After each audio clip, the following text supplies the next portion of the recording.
Hai că a început și ploaia. E bun cap? Mănâncă, mamă, mănâncă. Mănâncă. Chiar că cap e bun de dată eu. Mănâncă, să-ți crească capul. Să se umfle. S-a făcut? Palete de tenis. Da, bre, e ca la... Deci, meserie. Vai, dar ce zgomot se aude, băzăit ca de albine. Acu e mâna aia umflată. Ar trebui puțin... Am fac mâna. Nu, ce mi-a zis Dana, că m-am mușcat o albină? De unde dracu e albină acum?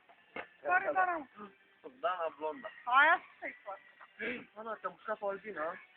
M-am mușcat, cred că era un albin. Dar ce-a căutat de să mă duce mâna? Dar ce vreți, țineai mâna în buzunar unde...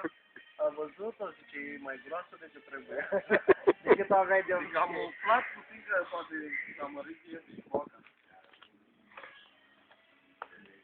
Vezi că ai femeie gravidă? Tocmai era problema, ca femeia gravidă. Și am acces interurban. Ți-am Exterior. zis că nu mai dă și nu poți să dea și la mână. Marcă capul la profil. Vrei să-ți dă și ea? Și nu va avea niciun semn. Nu faci în așa.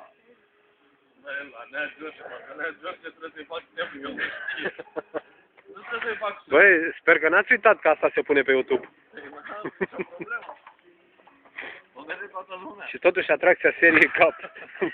El are, dacă dă și dă să joc. Unde e bre? Unde e bre? Mă duc și la el, bre. Ce faci, bre? Obosit, gata? Ia, bre, unde e bre?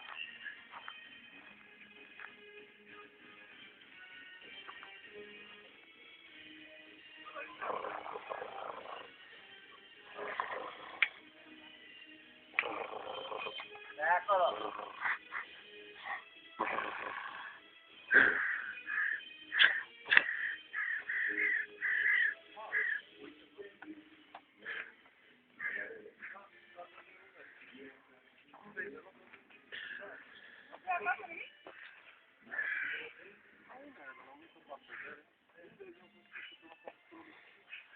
Da,